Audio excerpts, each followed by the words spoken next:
Kia ora koutou, nau mai, haere mai, hello and welcome to Flourishing Through Positive Education. My name is Natalie Calder and I am the founder of Being Education, Learning to Flourish, as well as the author of the Classrooms Connections project. My goal in life is to help school teachers transcend rising adolescent mental health rates by providing scientifically proven, time-effective wellbeing techniques that they can easily integrate into their classroom practice. I really wish for a future where children can realise their unlimited potentials and abilities. My aim is to inspire education to include learning about who we are being in order to make better decisions on what we do. Firstly, I just want to say thank you so much for being here today. It really does take educators like you to make a real difference in the world. You are architects of a brighter and kinder future. As you know, rates of depression and anxiety are rising exponentially each year, and you have decided to be here to front up and make a difference for the children in your care. So again, thank you for being one of the pioneers of wellbeing for school children around the world. So over the next 2 weeks, we are going to look a little bit more about some of these statistics, these worrying statistics that are happening around the world. And we're going to look at what we as educators can do to provide children in our care with the explicit tools that they need to help them to flourish. In 2001, UNICEF did a State of the World's Children report, and research showed in that report that depression and anxiety are actually the top 2 diseases affecting Kiwi girls between the ages of 10 and 19. Anxiety rates are second for boys aged between 10 and 14 years, while self-harm, depression and anxiety rates second, third and fourth respectively amongst boys between 14 and 19 years old. Sadly, on top of all of this, self-harm is the number 1 killer of girls between 10 and 19 and boys between 10 and 14. That only comes second to road injuries in males between 15 and 19. So as you can see, we really do have a problem. But the thing is, it's actually not just here, it is all around the world. So the World Health Organization estimate that 14% of 10 to 19-year-olds experience mental health concerns, many of them being unrecognised and untreated. And in UNICEF's 2019 report, anxiety and depression were named as the most common psychological disorders amongst children. So you're here, which means that you care about these statistics. You possibly find them as shocking as what I do. If you're anything like me, these are the statistics that really drive you to think, what can I do? I think as educators, we're in the prime position. We spend so much time with children each day, so what is it that we can do to make a difference? I think we can all agree that what we have done in the past, and even what many of us are doing now, it just isn't quite enough. It's not working, and it is time for us to look at education, look at our school systems and think about what it is we can do to empower these children with the tools that they do need into the future. So I think the real power in this is the fact that often we wait until we need, sort of think about this ambulance at the bottom of the cliff. Often we think, we'll worry about it when it happens or whatever, but I think when it comes to these sorts of things, when it comes to mental health and when it comes to well-being and learning about what works for ourselves and for others, it's really important, and particularly for our children, that they learn in an environment that they feel safe, that they can practice these different tools and techniques, they can work out which ones work for them. I mean, not everything is going to work for everybody. So what are the things that work for them? And then have those available later on when inevitably they are going to need them. So I guess for me, I really got to a point about 8 years ago where I love teaching and I love being in the class with children each day. I love the energy, I just all of it. But I think I got to a point where I just felt overwhelmed by the enormousness of this problem. Wellbeing's always been important to me, and I was, the more I looked into it and the more research I did, the more upset and overwhelmed I felt. So I got to the point where I just really needed to work out what I could do to provide these children with the important skills for navigating these challenges that life's going to throw at them. So what I did is I threw myself in there. I had my own practice going on. I had sort of delving into a bit of my own things, a bit of meditation and those sorts of things. And I knew from doing that I was feeling better, that I was feeling stronger. So I sort of threw myself into that, and I started off with a life coaching diploma. I moved on to a meditation and mindfulness teacher training, yoga teacher training, and then and so I sort of just threw myself into this, and I was learning more and more on all these techniques. A lot of the things applied to adults, which I found a little bit frustrating because it was then about me finding a way to bring these things to children, which ultimately I think is great. That's what I'm here for. But at the time I found that a little bit frustrating, that there wasn't so much of this research or so many of these programs available for children. So I ended up, through the role I was doing at the school I was at the time, I ended up going to what we have here, a wellbeing conference, which is in Christchurch, New Zealand, each year. And that introduced me to positive psychology and a whole new world. It just opened up this world of optimism and happiness and flourishing and focusing on the positive, and just a large group of educators that were on the same page as me, that saw the importance of positive education, of well-being for our children and providing those tools. So that was just a real game changer for me, and that actually led me to then go on and spend about 18 months studying for a positive psychology certification following that. So that was a real game changer. So the thing I really love about positive psychology is that it's a science about what makes life worth living. It focuses on flourishing rather than feeling unwell. So as you probably know, traditional psychology really just focused on the negative, or sort of dealing with a problem when it was happening, people in mental distress or people languishing, whereas positive psychology really focuses on the flourishing, looking at people that succeed, looking at people that are happy in life, and really learning about what are the things that these people have in common, and how can we utilise this knowledge to teach other people. So we explicitly learn topics such as optimism, positive emotions, gratitude.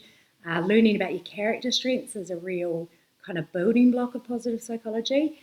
And by then taking that to our children, we can help them to look at the real positives in their lives and really practice these tools and techniques at a time where they're safe and secure, so that, so that, like I said before, they have these really explicit tools later in life when things do start to go wrong, or when they have a bit of a tough time, which they all will. Okay, so Professor Martin Seligman was the founder of positive psychology, and he has a goal of over 51% of people in the world flourishing by 2050. And I think that really is a goal of being 51%.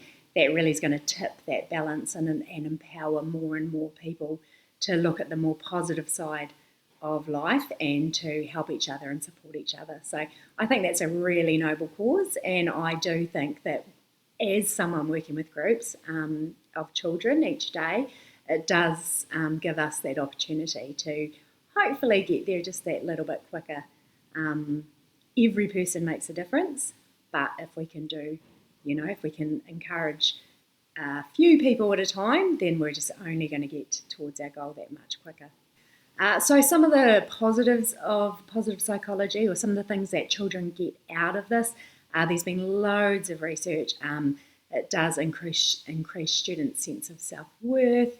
It improves their resilience and ability to develop and maintain positive relationships. Understanding who they are, being strong in who they are, and then also being able to make really good decisions about who their friends are, recognising what sort of relationships are positive and ones that they can grow in, and what sort of relationships perhaps aren't, and how they can be or how they can manoeuvre around those sort of incidences, or can manoeuvre around those sorts of problems that might come up with relationships. So I want to be clear, I don't believe that positive psychology is the answer to all mental health issues. I completely understand and completely respect that many of our issues are genetic, or there's loads of reasons. There's trauma and lots of things that have happened to people over their life, or that's just part of who they are, that they will have or may experience mental health issues. I'm not saying by any means that this will fix everything, but I do believe for 90% of us growing up without any sort of predisposition for mental illness, I think having learned these tools will go a long way in meaning that we can navigate our life in a much more happy and successful way. So I know for me, I got to about my mid-30s and I had a lot of things over my lifetime, a bit of bullying and being overweight and different things that I have talked about in previous videos. But I sort of got to that point about mid-30s and I thought I just am not happy, something's not right. What can I do? And I threw myself in there. And I think a lot of us get to that point where we're like, right, what can we do? Where are those self-help books? Where are those podcasts I can listen to? What can I do? But I do think often that's the case of getting right down to the bottom, getting really low and getting really unhappy and feeling really overwhelmed before you get there. And I don't think that's necessary. I don't think that we should need to do that. I think we need to start talking more about well-being. We need to start being equipped with these tools much earlier, because we're all going to have disappointments. We're all going to have sadness. We're all going to have relationship breakups or issues within, whether it's family or loved ones or whatever it is. So we know that's going to happen. So therefore, I think we have an obligation personally to start learning these tools and learning how to look after ourselves at a much, much younger age and way before we actually really need to use them.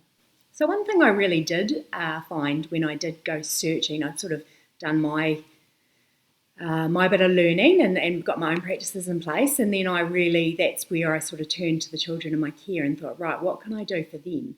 What can I do to make sure that they don't have to go through this, or they will go through this, but how can I equip them with some tools that will help them when they do? And I really couldn't find anything that wasn't just one size fits all. There's some amazing things out there. There's mindfulness programs, there are growth mindset programs. There's all sorts of really cool things, yet I sort of felt as though there wasn't one program that really put everything together and gave you a whole lot of different tools so that you could give them out to your children, let them play with them, let them learn, let them trial them, and then they will come up with one or two that really work. Not everything's going to work for everyone, and not all of the one thing is going to work for everyone. So what I really felt was it was important to give out a whole lot of different tools, and then the children could choose which of those things they resonated with, and then which of those things they knew they could practice or they could do, and they will have available when they need it. So some different techniques that you can use. There's mindfulness and breath work, identifying and developing character strengths, looking at gratitude, recognising what's going well. That's really positive for when things aren't going well. It does give us that ability to, despite what's happening around us, we can still see those things to be grateful for. Different things like kindness and gratitude also help us to build strong, positive relationships, recognise when our relationships are good, recognising how we can be positive in a relationship and recognising how someone is treating us. And I think the one other one that really connects with me, or that I feel really deeply about, is developing that connection with nature.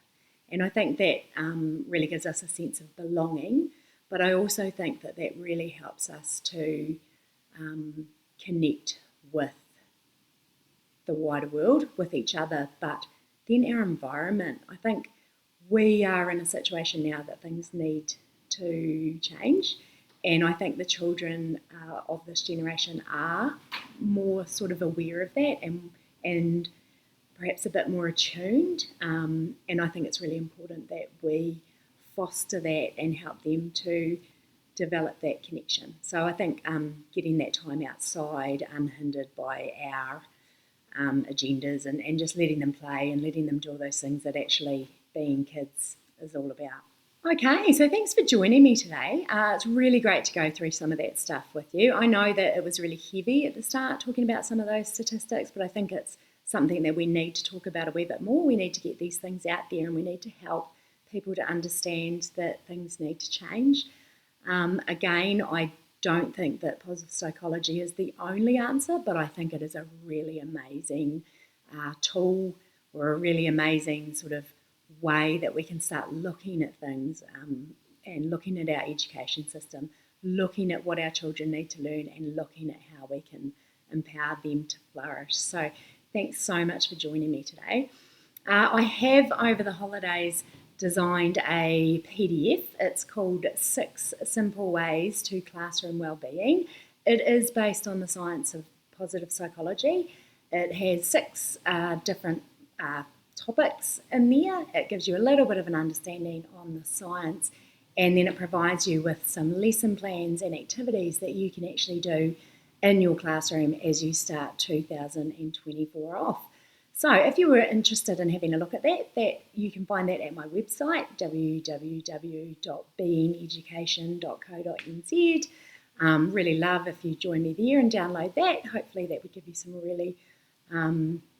really good things too, especially getting to know your class at the start of the year. I think that'll be a real game changer for you. Also, if you do enjoy it, share it with a friend. I really appreciate that.